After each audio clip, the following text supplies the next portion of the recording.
Ayan, sige. Let's start. So, tonight, you will learn about introduction of bookkeeping, brief overview, the importance, and yung bookkeeping versus accounting. And yung last natin is we have exercises.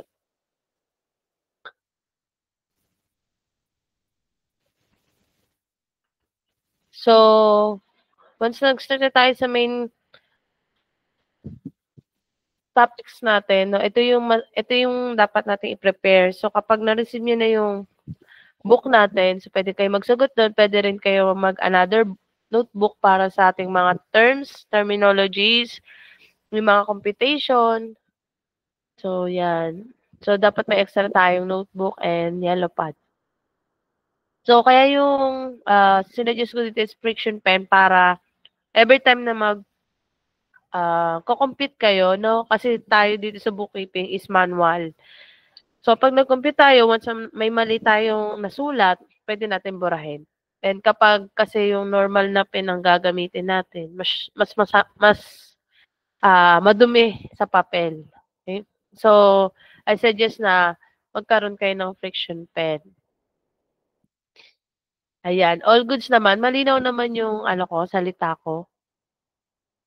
Okay. So, next tayo. So, in order to make the most of your bookkeeping studies, it is important to see how the function of bookkeeping fits in with the way an organization is run. So, tayo as a bookkeeper, we always keep the accounts, keeps the books of an organization. So, once na pumasok tayo sa isang business or company, so tayo po yung nagkikip ng lahat ng transaction or books ng isang organization. So, for further introduction, bookkeeping has been a fundamental aspect of human civilization for millennia, evolving significantly over time. From the earliest records etched on clay tablets to the sophisticated digital systems of today, the methods and tools used in bookkeeping have undergone remarkable transformations. This evolution reflects the growing complexity of economies and the increasing need for accurate financial information. In ancient times, bookkeeping was a manual process that required meticulous record keeping by scribes and merchants. So, nung ancient times pala, ang tawag kay bookkeeping is record keeping. So, these early systems laid the groundwork for more structured financial management practices. As societies developed, the need for standardized accounting methods became apparent, leading to the creation of more formalized systems. The advent of double-entry bookkeeping in the Renaissance period marked a significant milestone in the history of accounting. This method introduced the concept of balancing accounts, which greatly improved the accuracy and reliability of financial records. Over the centuries, bookkeeping continued to evolve, incorporating new technologies and methodologies to meet the demands of modern business environment. The advent of double-entry bookkeeping in the Renaissance period marked a significant milestone in the history of accounting.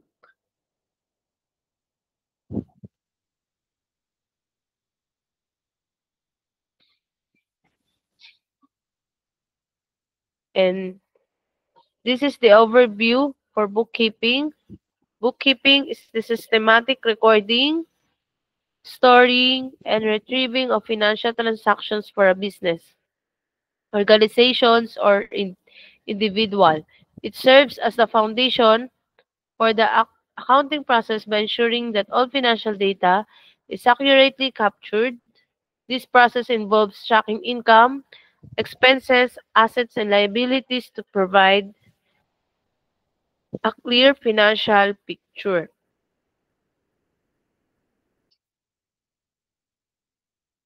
The history of bookkeeping dates back to ancient civilizations where merchants and traders kept records on clay tablets.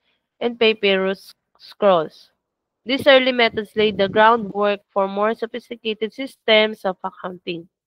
As commerce expanded, the need for accurate and reliable financial records became increasingly important.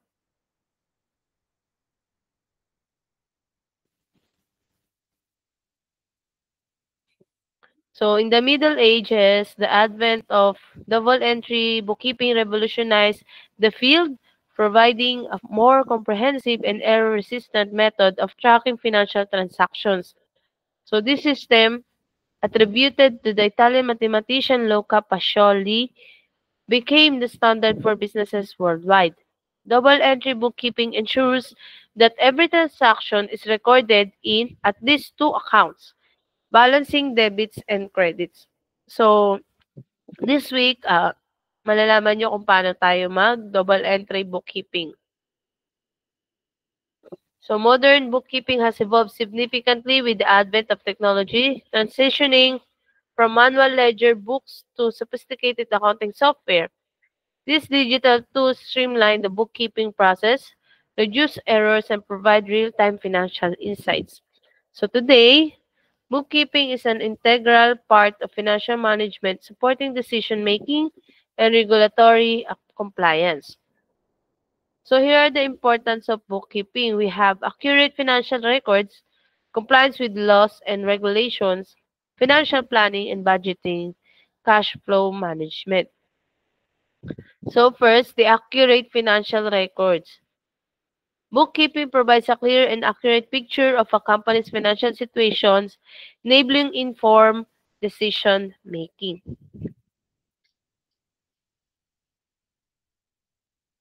Next, compliance with laws and regulations. Bookkeeping helps businesses comply with tax laws, accounting standards, and other regulatory requirements. So, depende to sa type of business. So, number three, financial planning and budgeting. Bookkeeping provides the necessary data for creating budgets, forecasting revenue, and making strategic financial decisions. So, dito sa financial planning and budgeting, so malalaman nyo kung magkano annually or quarterly, depende sa business kung paano sila nagsa-summarize ng kanilang budgeting and yung revenue na pumapasok sa business or organization. So, cash flow, yung number four, cash flow management. Bookkeeping helps businesses manage their cash flow, ensuring they have sufficient funds to meet their financial obligations. So, itong apat na to is very important sa organization, no, as a bookkeeper.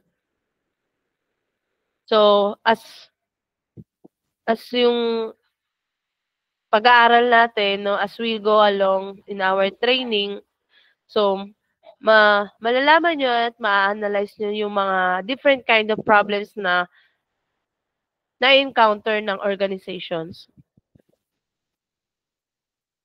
So, dito, the organization might be a business, charity, or local sports club. So, these organizations buy and sell goods, produce goods for sale, provide a service, and aim to make a profit.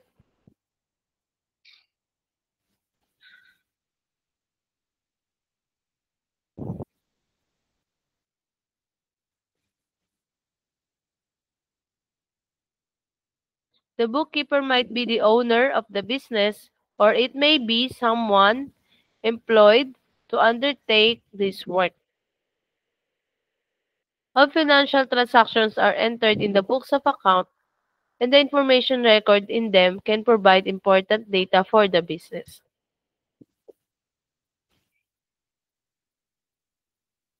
So as a bookkeeper, we need to keep the books of account. So dito sa training natin, no, hindi tayo gagamit ng Excel or QuickBooks kasi more on manual tayo. So bago kayo mapunta doon sa point na paggamit ng technology or computer, dapat alam niyo kung paano muna siya i-manual.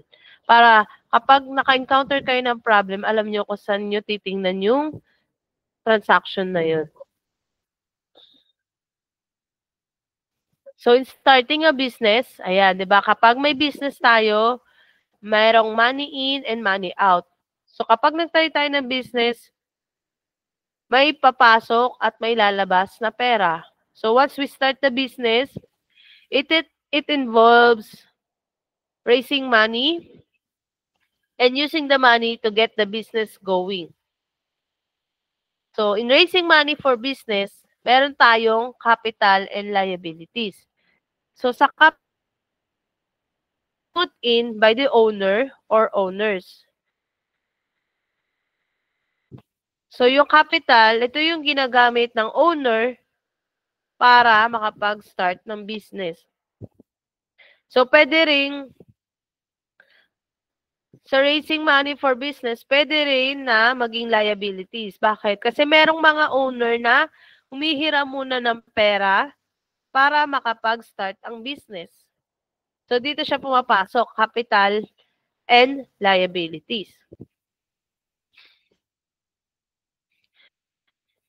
What the bookkeeper does? So, ano ba talagang ginagawa ng bookkeeper? So, the role of the bookkeeper is to record financial transaction in accounts which record money raised by the business. Ito yung capital invested by the business and money spent by the business. Ito naman yung mga asset na binili, yung mga equipment na kailangan para sa business, yung mga expenses, yung wages natin, and insurance. So, yan ang yan ang tinatrabaho ng isang bookkeeper. So, dapat as a bookkeeper, alam mo kung ano yung tumatakbong business. Kasi, pwede kang magka-problema kapag hindi mo alam yung flow ng business na yun.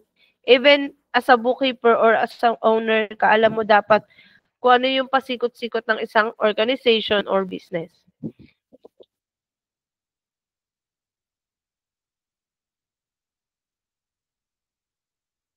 All goods naman.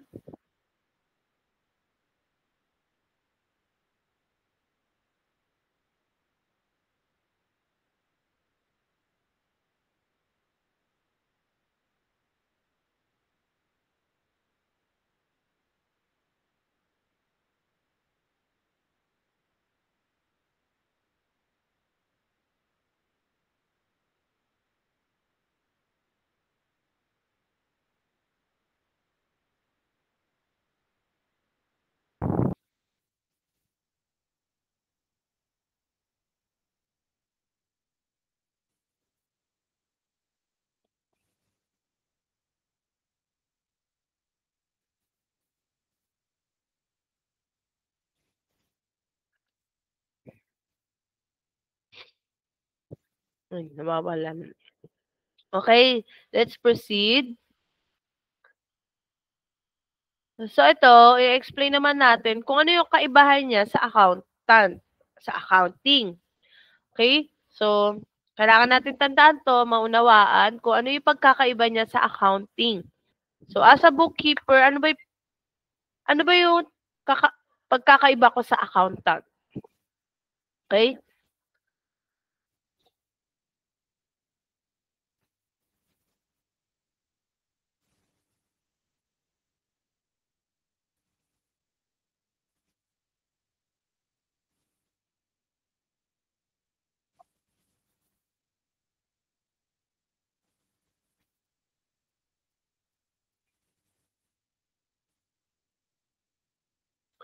So, yan. So, accounting muna tayo.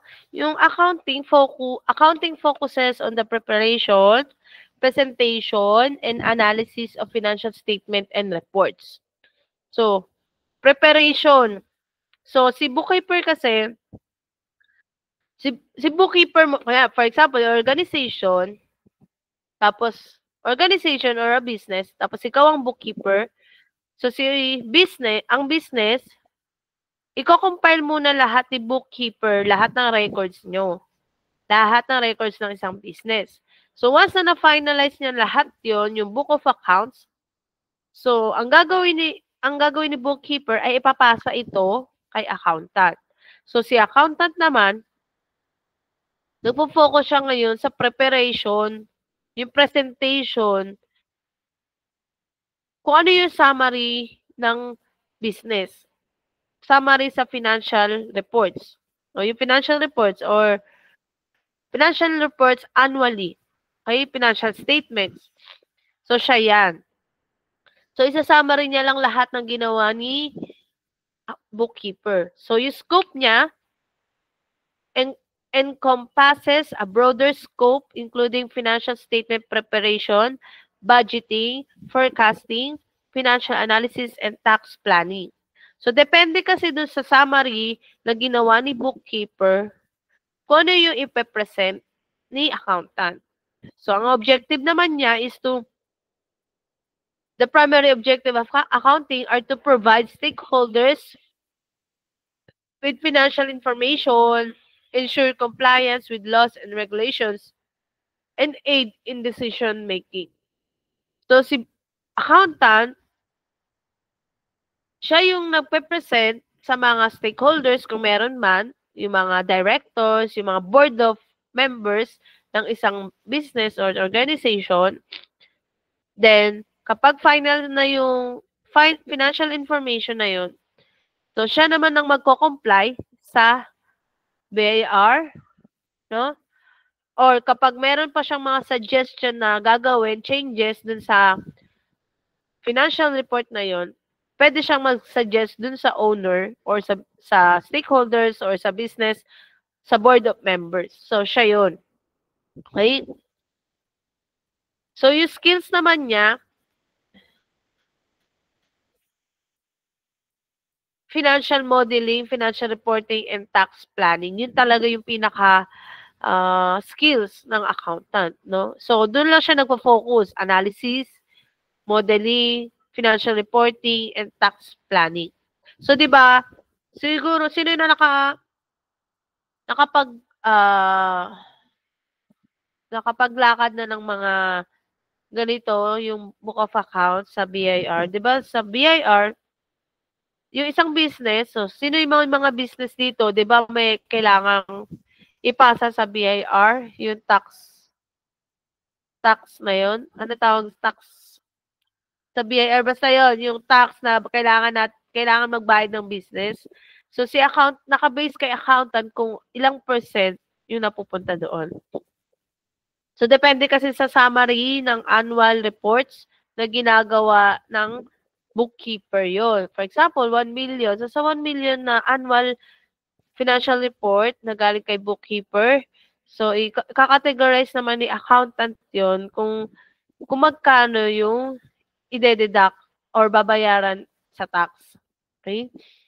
So, depende sa type of business yan. Kasi meron namang mga businesses na hindi talaga malaki yung binabayaran sa BIR. So, yung task ng accountants, accountants prepare financial statements, conduct audits, analyze financial data, and provide financial guidance. So, ang laki ng role din ng accountant. So, sila yung pumipirma. Kailangan yung pirma at license ng isang accountant para maipasa yun sa BIR. Yun. So, after ng BIR, magpasa ng financial reports. Then, kapag complete na, approved na, okay na yun. Okay? So, si bookkeeping naman. Bookkeeping focuses on the accurate and systematic recording of financial transactions, such as income, expenses, assets, liabilities, and equity. Yung scope naman niya, narrower scope, primarily concerned with the daily recording in financial transactions. Yung objective niya, to maintain accurate and up-to-date financial records, ensure compliance with accounting standards, and provide a foundation for financial reporting. Skills. It requires skills in data entry, financial record keeping, and attention to detail. And yung task ng bookkeepers, record financial transactions, maintain ledgers, reconcile accounts, and prepare financial statements. So, isang example dito, guys, yung kapag may-ari ka ng, owner ka ng sari-sari store. So, kasi si sari-sari store, di ba, araw-araw, may transactions. So, kung ikaw owner, ikaw rin yung bookkeeper. So, ang style ng recording mo ngayon, ng transaction, is daily. Di ba? Bakit daily? Kasi daily, may pumapasok, may lumalabas. Okay? So, di ba, katulad din sa mga McDo, Jollibee, yung mga franchising food store, di ba meron sila, sa cashier meron yan, kapag mag-out na yung cashier, ano siya, may summary sila ng receipt, di ba? Kung magkano yung nabenta nila, dapat ganun din yung pera nila sa cash on hand nila. So, ganun din. So, kapag sa sari-sari store, once na yung product ay nabili, dapat may equivalent siyang cash on hand. Okay, sa sari-sari store naman kasi, di ba, cash yung binabayad, no? Wala naman sigurong cheque or something, GCash, like that. So, yung sample lang natin is cash on hand. So, every day, ikaw as an owner, so dapat daily, meron kang record kung magkano yung kita mo at magkano yung lumabas. So, dalawa din yun. So, di ba, meron kang supplies.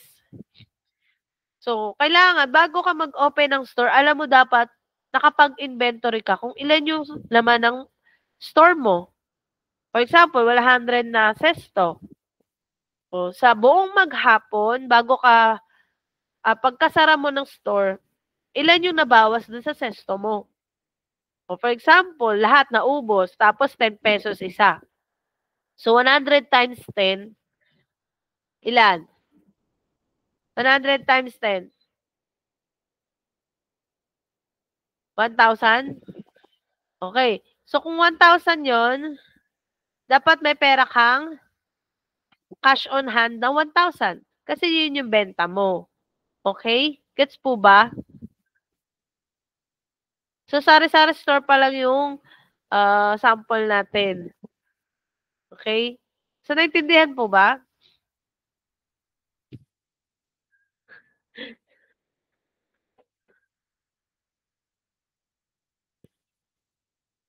Ayan, sige. Proceed tayo. So, ito naman yung difference nila. So, si accounting provides financial information for decision-making, while bookkeeping focuses on recording financial transactions. Okay? So, sa scope, paki-note po din to, no? So, pero isa-send ko naman din sa ating classroom. So, sa scope naman po, accounting encompasses a broader scope, while bookkeeping is limited to financial record keeping. So, sa skills, accountants require analytical and interpretive skills, while bookkeepers require attention to detail and organizational skills.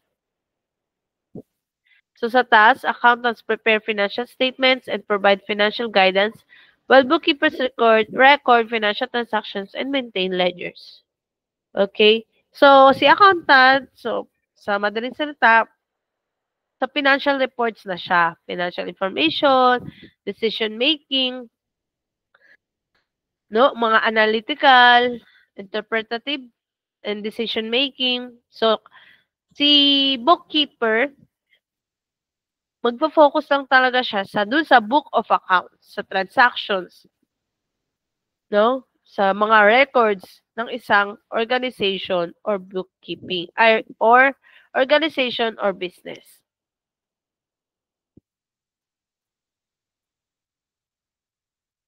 So, in summary, bookkeeping is a fundamental aspect of accounting, providing the raw data necessary for accounting analysis and reporting, while bookkeeping focuses on recording financial transactions. Accounting focuses on interpreting and analyzing financial data to provide insights for decision making.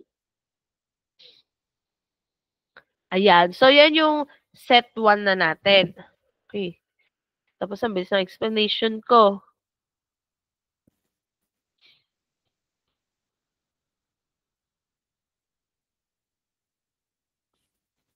Okay.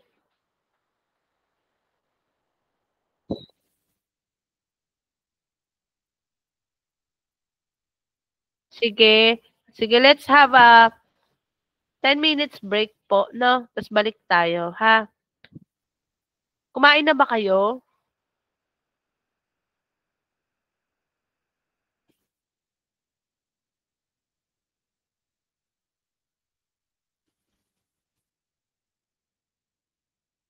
Ayun. Nakapagluto na ba, Grace? Ako di pa ako nakakauwi. So ano, kakain muna ba kayo? Kain muna, no? So balik na lang tayo, pero nakasalang pa. Okay. Ano yung nakasalang? Kanin, ulam. Ikaw, Feliz, kumain ka na? Dexter.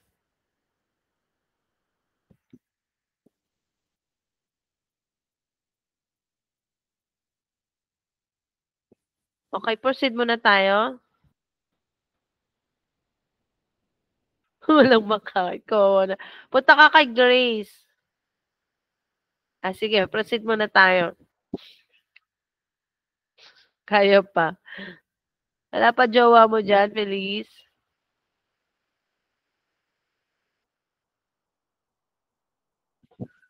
Wala eh. Umuwi na yun, no? Wala na dito eh.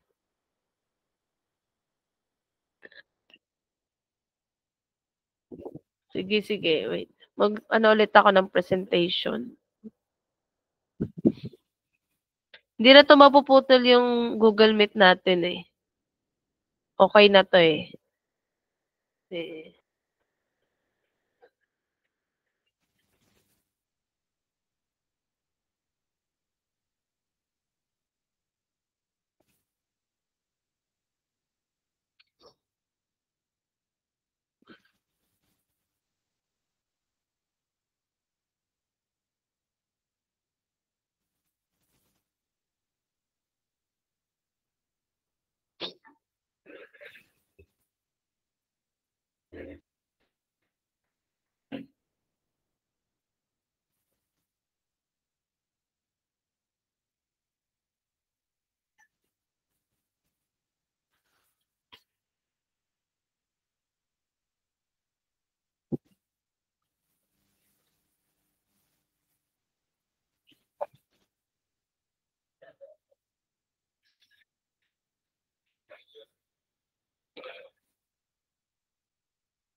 Ayan, nakikita niyo ba yan?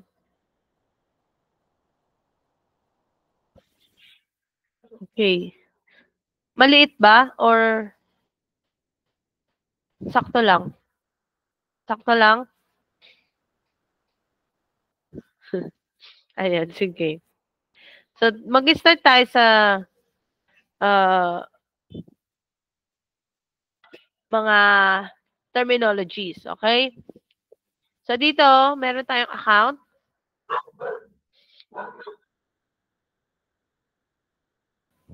So, account each specific item listed as either an asset, liability, or a part of owner's equity. Accounts payable amounts owed to creditors. Accounts receivable amounts due from customers. So, di ba, nagkaroon tayo ng exercises dito last week? Ayan. So, ma-encounter nyo yan every time na meron tayong training. So, si assets, all things of value that are owned. So, yung asset naman, ito yung mga bagay na pagmamay-ari ng isang business and organization.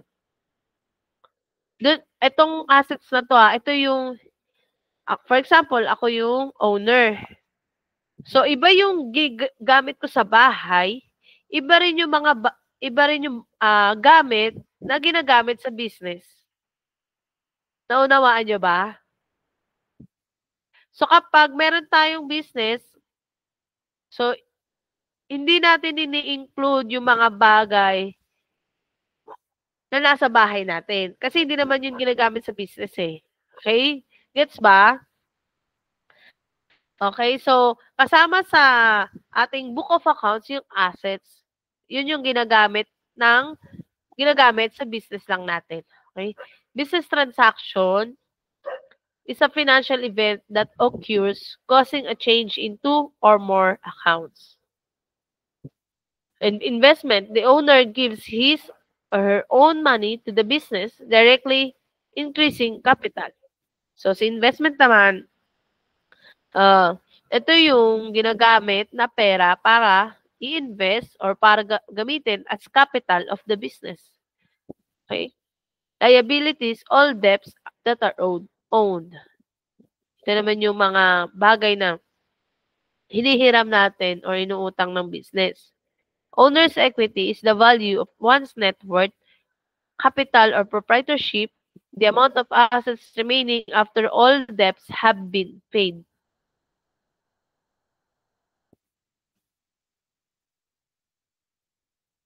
So the fundamental elements of all bookkeeping systems deal with keeping records for changes that occur in assets, liabilities, and owner's equity. So sige nga guys, comment nyo nga dyan kung nag-message nga kayo kung ano yung fundamental equation na ginagamit sa bookkeeping. Familiar ba kayo? Yung formula sa bookkeeping.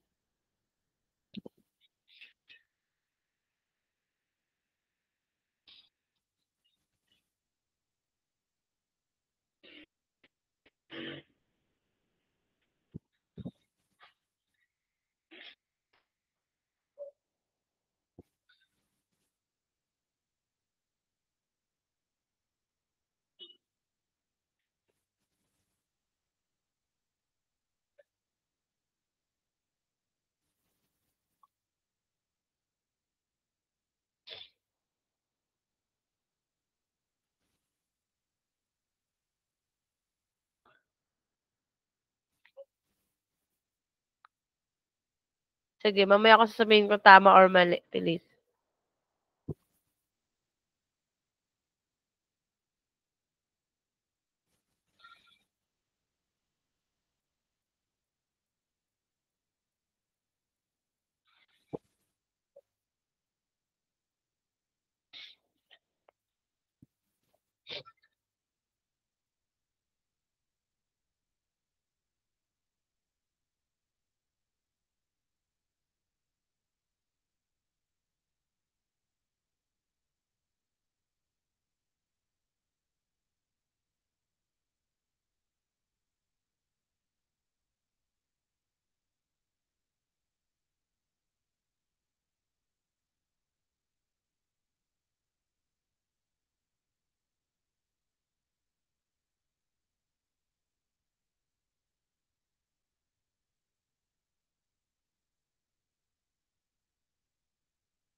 Sige, pa-flash ko mamaya kung ano yung sagot. Next tayo.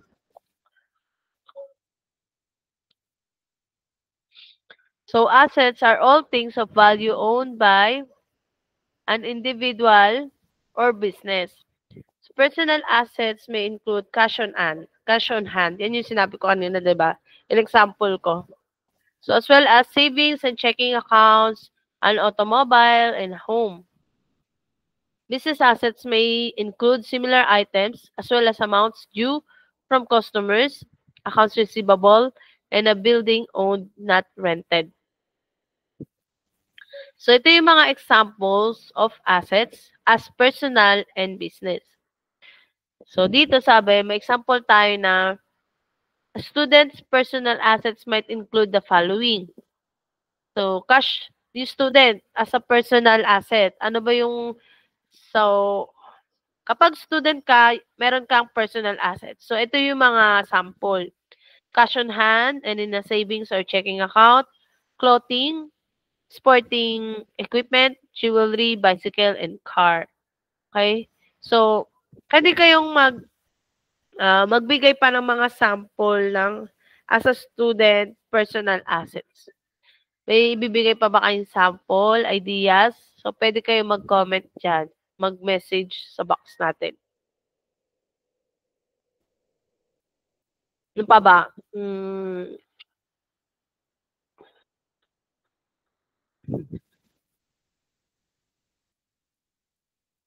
Ano pa ba? May naisip pa ba kayo o wala na?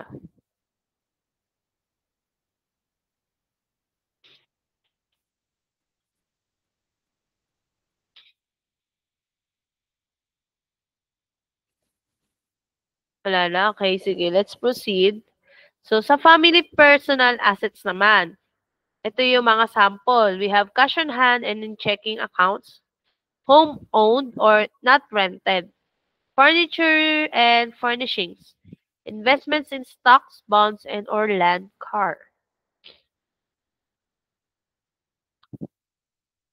So, for small service type naman na business, so it includes cash on hand and in checking accounts, building owned, equipment, supplies, delivery truck, and land.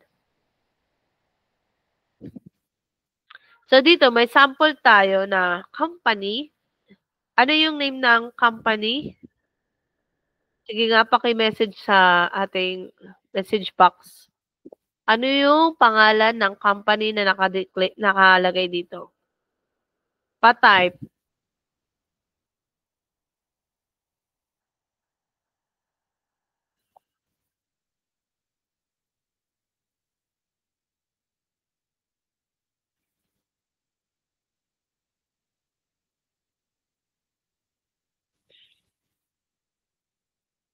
Yan, Evergreen Landscaping Service.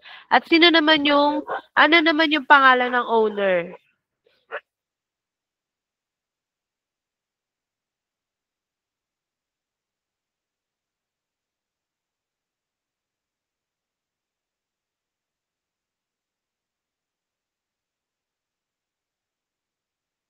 Ayan. So, ang pangalan ng owner is si Thomas Morales. So, nakalagay dito, ano ba siya? Sole proprietor, partnership, or corporation, yung business ni Thomas Morales. Sige nga. Sole proprietorship pa siya, partnership, or corporation.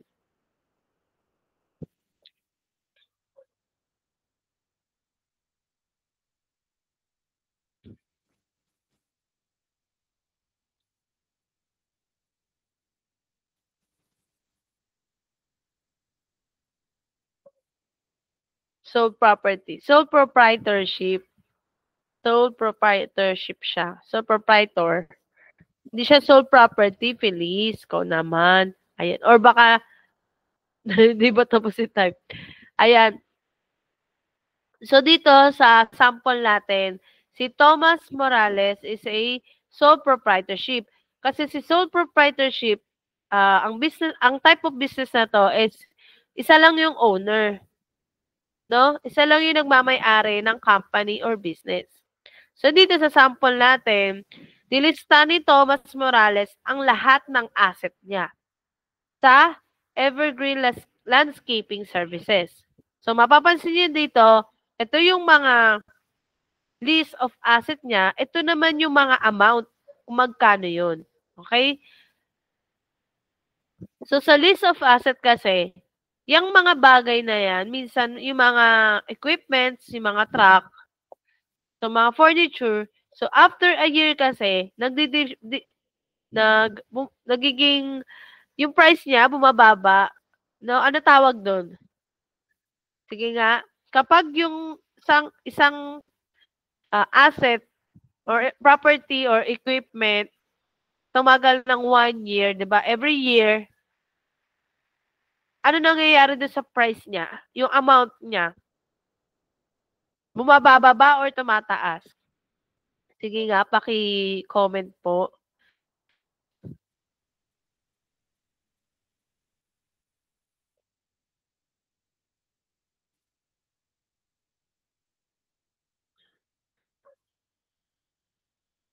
Yan, bumababa, no? Kapag may mga asset tayo, katulad ng mga trucks, equipments, yung mga office supplies, office equipment, so yan yung mga bagay na every year ay bumababa, nagde-depreciate. So tayo as a bookkeeper dapat alam natin 'tong mga records na 'to yearly. Kasi kasama din 'to sa ating recordings, 'no? So dito si Cash, meron daw siyang 1,450. Yung truck nabili niya 21,000. Haulaway trailer 1,500. Customers accounts 3,600. Equipment niya, 'di ba, napakalaki, 43,320. Office furniture 750 and supplies 645. So, dito pa lang, no, maging familiarize na tayo sa mga sample of asset na pwede nating gamitin or pwede nating i-record sa ating book of accounts. Okay? So, once nakakita kayo ng cash, truck, equipment, office furniture, supplies, so, ang category niya is assets. Okay? So, gets po ba? So, marami pa tayong samples para sa list of assets.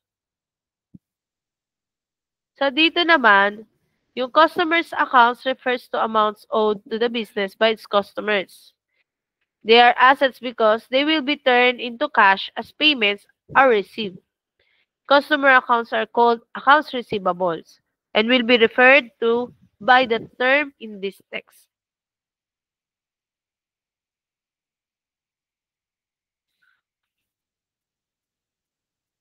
Ayan, no. Kasama sa,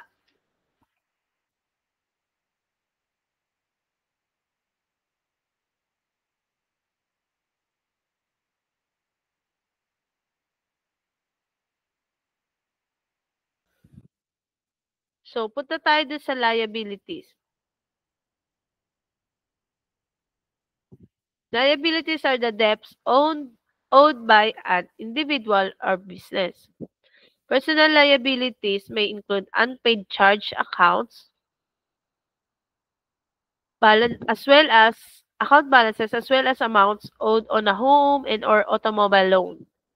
Business liabilities may include similar items, amounts owed to creditors and are called accounts payable. So, ito naman guys yung mga samples ng liabilities. No? As a student, personal liabilities. Ano ba yung nagiging liabilities ng isang student? So, ito, sample niya is loan from parents to purchase a car. No? So, kung gusto, ang student gusto niya makapag kuha ng sasakyan, so yung parents niya nag-loan para mabili yung car na yun. Okay? So, ito din, balance owed on school yearbook or class ring or balances sa school, no? Ayun yung mga liabilities. Once na may tuition, so, nagiging liabilities siya kasi binabayaran, ay, nag-aaral muna siya, no? Bago ito bayaran. Okay? So, next, sa family personal liabilities naman. Oh, balance owed on home mortgage. Diba? And installment purchases. Yung mga Ini-installment, unpaid household bills, no? Gas, electric, telephone, di ba? Yan. Meralco, PLDT, that's list from, ayan yung mga bagay na sample ng liabilities. So, once may counter natin yan sa transactions, so alam nyo kung saan siya ika-category. No? So, liabilities yan. Next, consider the following list of liabilities owed by the Evergreen Landscaping Service. O, yun. Yung ano naman daw yung list of liabilities ni Thomas, di ba? Ni Thomas Morales. So, dito, nakalagay, nag-loan pala siya sa Island National Bank ng 6,200. No? Meron siyang unpaid electric bill na 345. And meron siyang mortgage ng building ng 41,000. Okay? So dito, ang total of liabilities niya is 47,545. Ay kanina, magkano yung total ng asset niya? Sige nga, pakitype nga po kung naalala.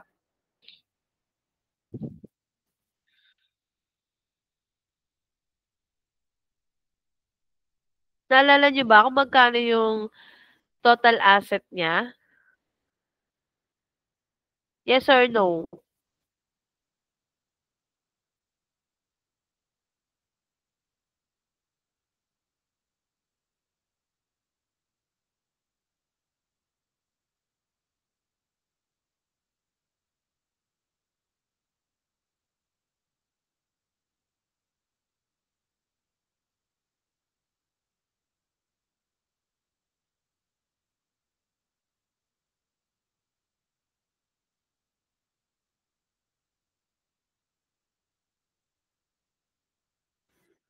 How about, Grace, index? Okay ka na, Dexter.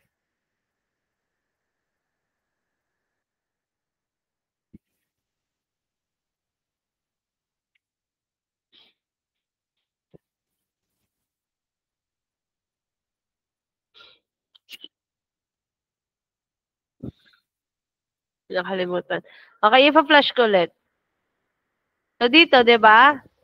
Ang total asset niya is 72,265. Okay? So, ang liabilities naman niya, magkano? Paki-type po. Paki-type po sa message natin. Message box.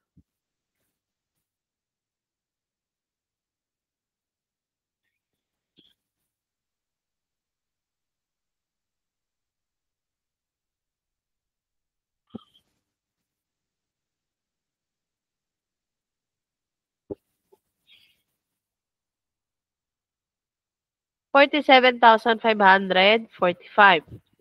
Okay. So, record natin yan na. So, ang list of asset, total asset niya is 72,265 and yung liabilities niya is 47,545. So, punta tayo kay owner's equity. So, owner's equity is the net worth or capital of an individual or business.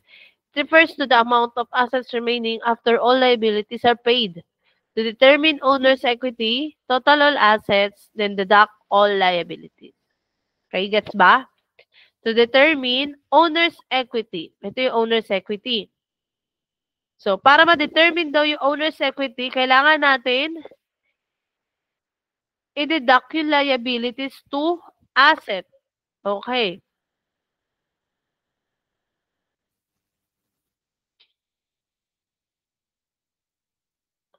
Ayan. So, sige nga, doon sa given natin na total asset and total liabilities ni Thomas, paki-total nga po kung ano yung total owner's equity niya. So, ima-minus lang natin yung dalawa. So, paki-type po dyan sa message box yung total owner's equity natin.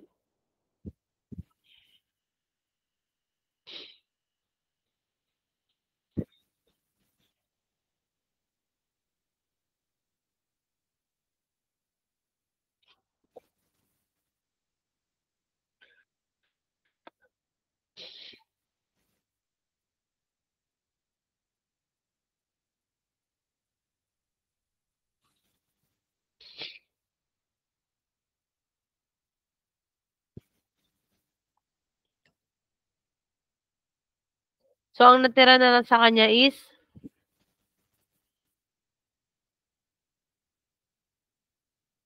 2225. 2,225. Same din ba si Grace and Dexter?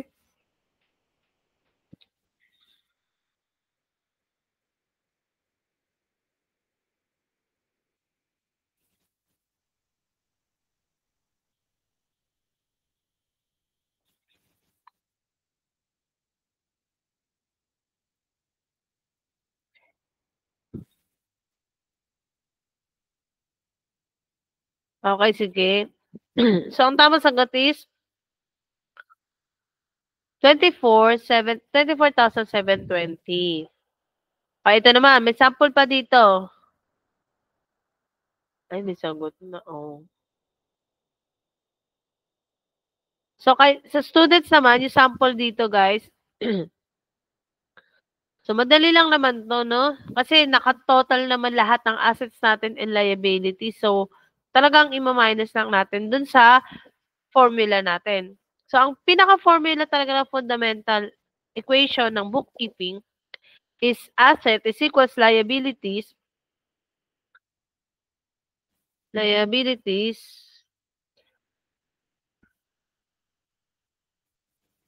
plus equity. No? Ngayon kasi, di ba sinabi ko, paano kukunin si equity? So, para makuha si equity, tatranspose lang natin yung liabilities. A minus L is equals to E. Ayan. Okay, para makuha natin yung owner's equity. Okay, so kung ano yung kukunin natin, katulad sa liabilities, kapag liabilities naman ang kinukuha nating sagot, so liabilities, A is C minus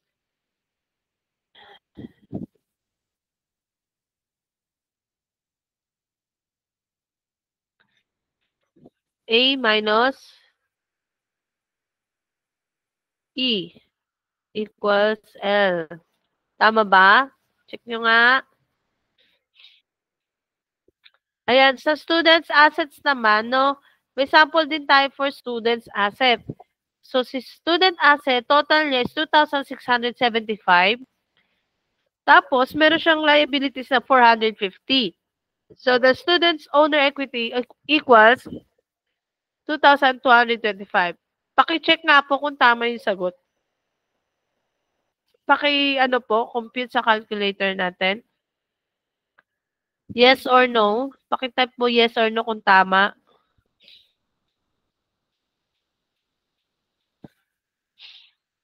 Tama po ba yung sagot?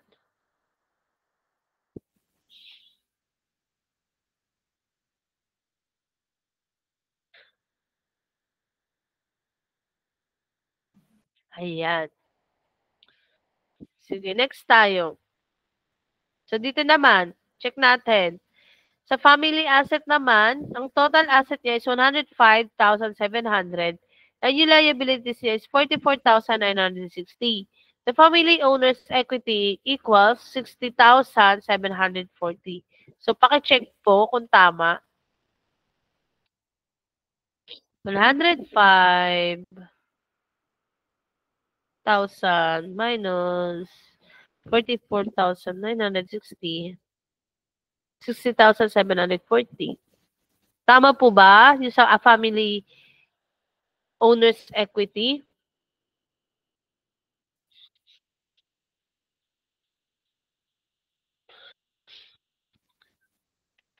Ayan. So, next. So, ito, na-compute na natin to, no, yung kay Thomas Morales, owner's equity.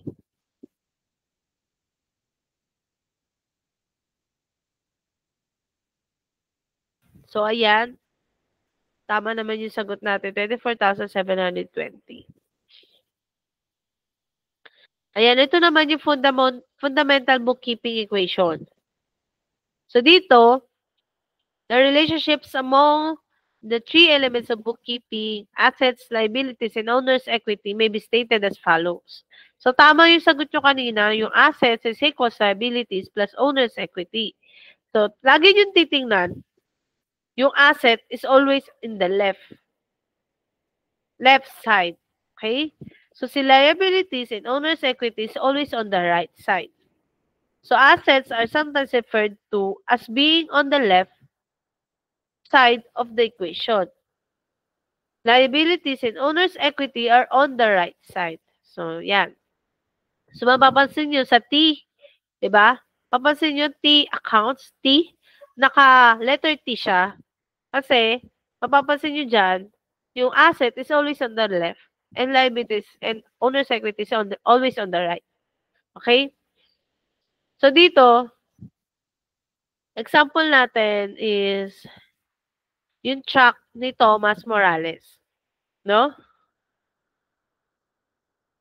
So, kung titingnan natin, kung babalikan natin, yung original cost ng truck is 21,000. Okay? So, wala nang transaction ang nangyari, kundi yung pagbili niya lang ng truck. So, bring down lang as a total of 21,000. So, under asset siya. Kasi, binili niya as an asset of his business. So, the left sa right side naman, yung pag-borrow niya sa bank ng 6,200 ay yung equity ng truck niya worth 14,800. So, ang total nun is 21,000.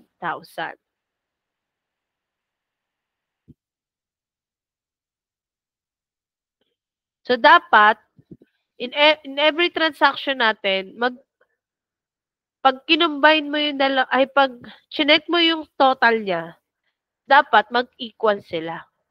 Okay? So, dito, mapapansin nyo, na yung asset niya is 21,000 and nung pinagsama yung liabilities and owner's equity is worth 21,000 din. So, equal siya. Okay? Gets po ba?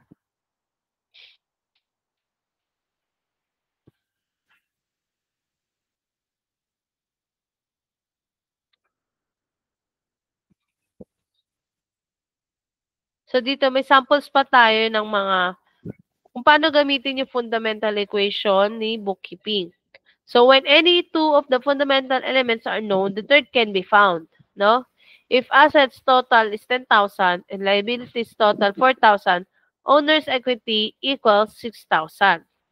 Okay? So, kapag given daw yung dalawang elements ng ating equation, so masasagutan natin siya. No? Kasi assets minus liabilities lang is equals to owner's equity. So, depende pa rin kung ano yung gusto natin kuning elements. So, dito naman, if assets total is 12,835 and owner's equity total 7,000. O, diba?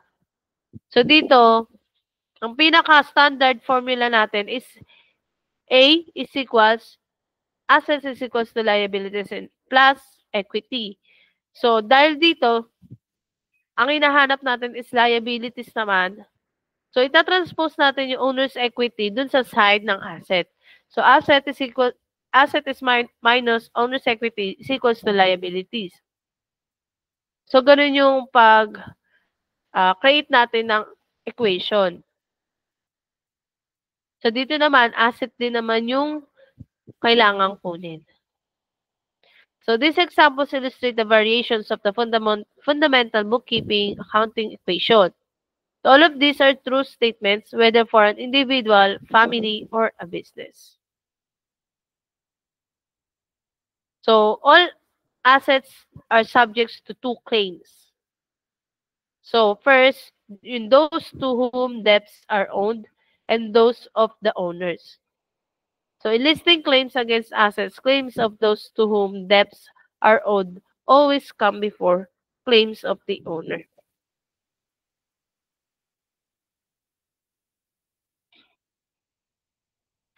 So in business transaction, a business transaction always results in at least 2 changes in the fundamental bookkeeping equation. So this is called double entry bookkeeping. So ito na yung madalas na ginagamit sa organization and ng business. Kasi para makita agad kung meron bang problem or may nawawalang transaction dun sa total niya.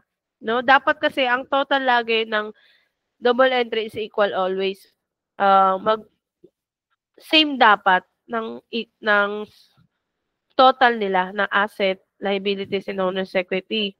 So, kapag may problem doon, check niya ulit, as a bookkeeper, check niya ulit yung mga transaction na entry niya.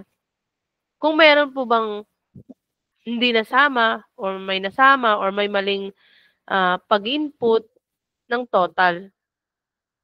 So, since both sides of this equation must be equal, transaction that changes total assets must also change either total liabilities or total owner's equity.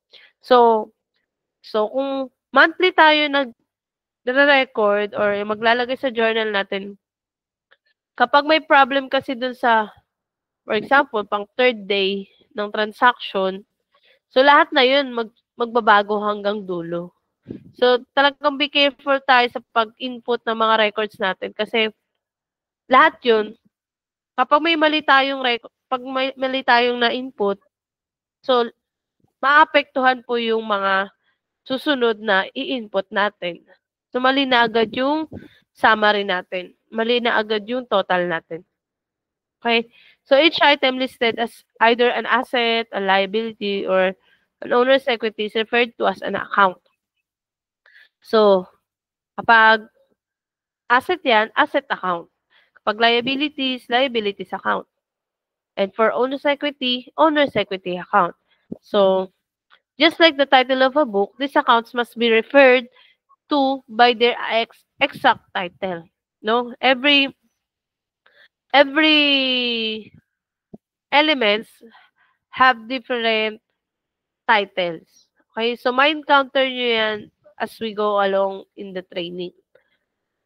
Okay? So, may mga specific word lang dapat na nandoon. Hindi tayo pwedeng maggawa-gawa ng mga title para sa book of accounts natin. So, meron tayong standard, meron tayong sinusundan sa bookkeeping.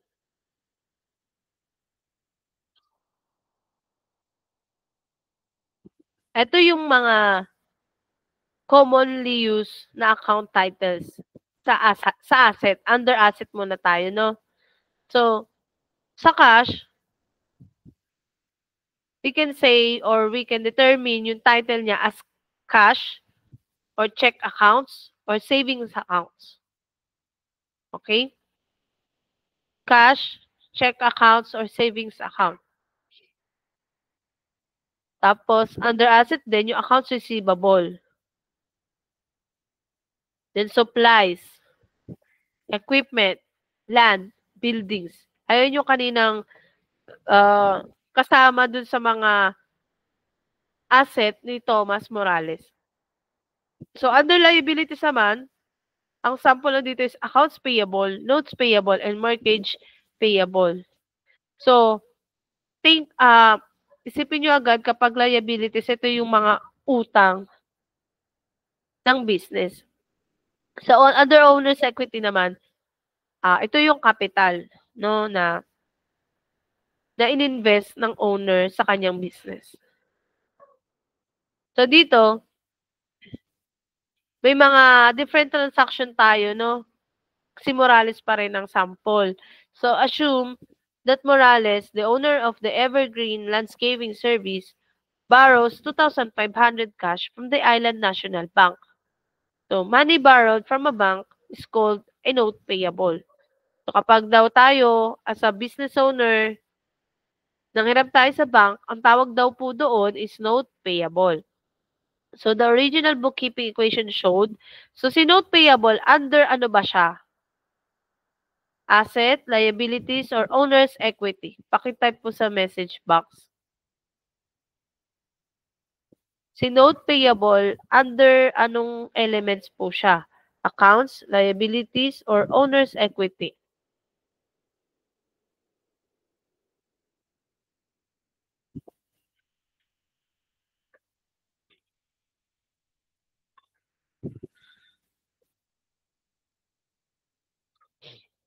Okay, liability.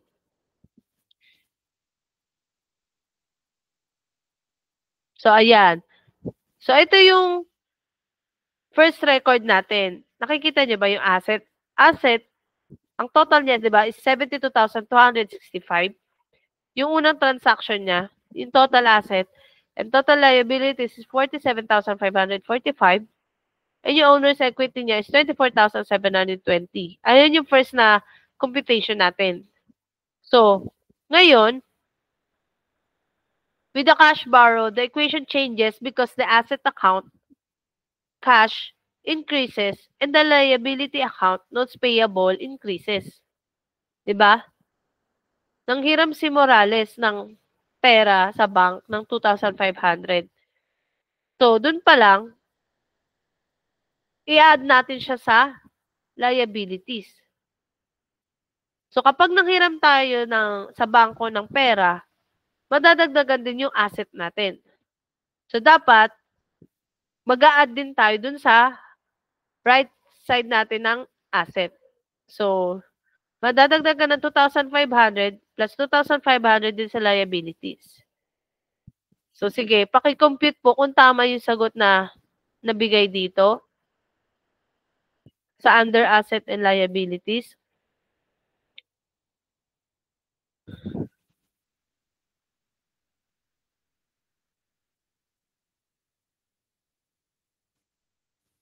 Tama po ba?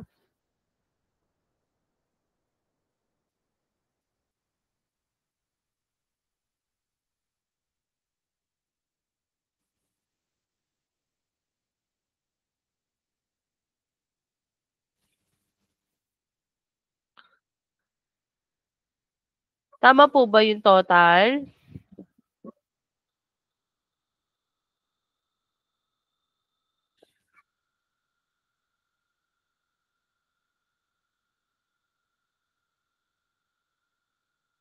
Ayan. So, kung tama po yung asset natin and liabilities, paki-check din po kung magto-total tong liabilities plus owner's equity dun sa asset natin. Paki-total po yung 50,000 50,445 plus 24,720. Kung tama po siya dito sa assets.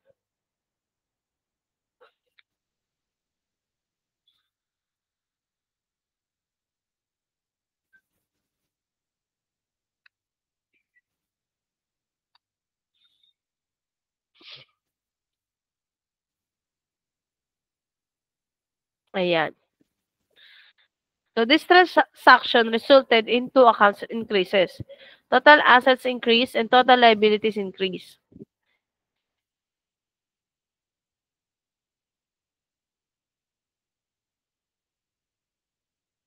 Okay, ito naman. May transaction ulit si Morales. Assume that Morales takes 5,000 of his personal cash to make an additional investment in this business. Okay? So, galing naman to, gusto niya mag-invest, si Morales, gusto niya mag-invest ng 5,000 from his personal cash. Diba? Kasi meron tayo, kapag may business tayo, iba yung personal cash, iba yung personal money natin dun sa business money natin. So, si Morales, na-decide siya, nag-assume tayo na si Morales ay kumuha ng 5,000 in personal of his personal cash para i-add dun sa investment na business niya. So, when an owner contributes his personal asset to the business, this causes an increase in the capital account. Okay? So, ano yung capital account? Anong element siya? Asset, liabilities, or owner's equity? Yung capital account. Paki-type nga po.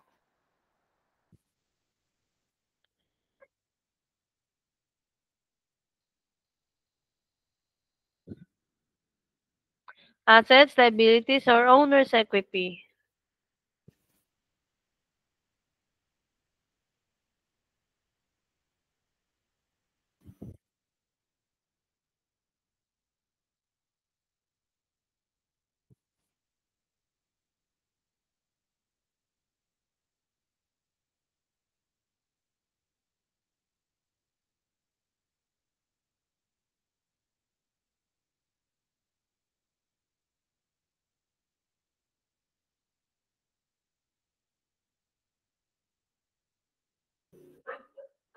Ayan.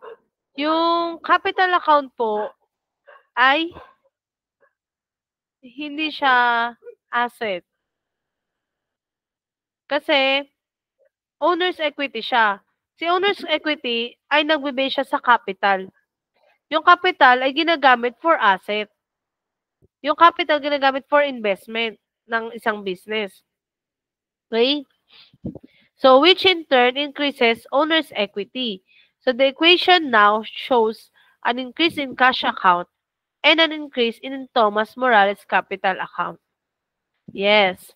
So, kapag si owner, guys, kapag si owner, nag-add siya ng investment niya, ng capital niya for his business, so, mapupunta siya doon sa category niya na owner's equity, and also, kapag ginamit niya for asset niya sa business, so, same pa din.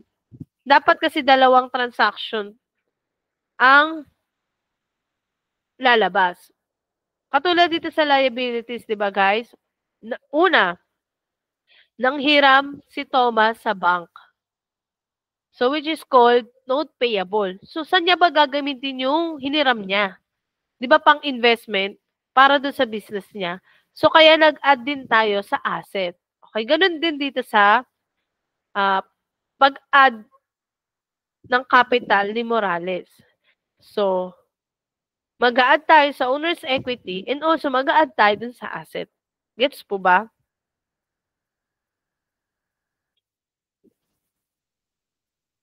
So, this transaction also result in two accounts increases. Total asset increase and total owner's equity increase. Okay?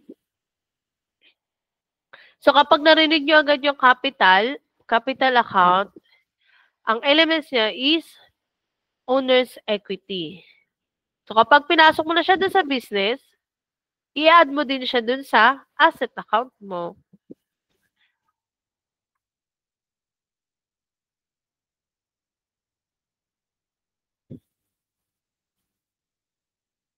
Ito naman.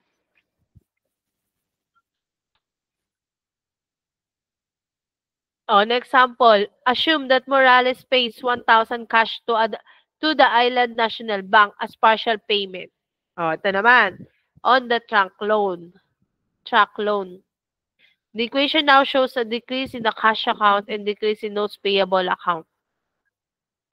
Okay. So, si Morales, nag-decide siya na bawasan yung utang niya sa bank para doon sa track loan niya. So, kapag nagbawas tayo ng utang, so, magbabawas tayo dun sa liabilities ng 1,000. And also dun sa asset natin na 1,000. Kasi mababawasan na yung utang sa truck loan. Okay, para maging equal yung ating transaction. So this transaction resulted in two accounts decreases. Total asset decrease and total liabilities decrease. When an owner withdraws cash from the business for personal use, a decrease in cash and a decrease in owner's equity results indicated by the drawings account.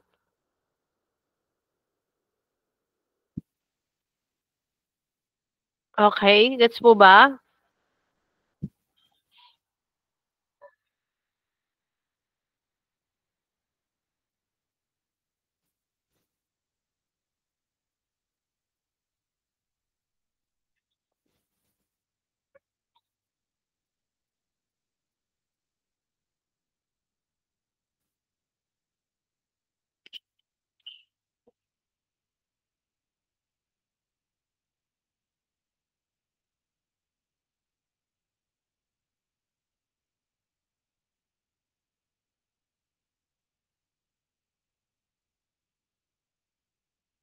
Ayan, sige, dyan muna tayo mag-stop. Tapos, mag-exercises na tayo. It's already 8 na po.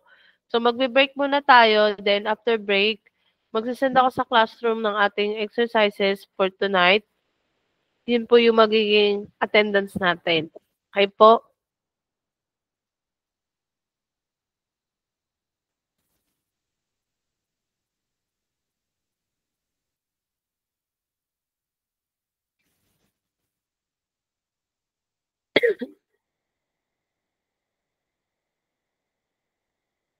Sige po. See you in classroom, guys.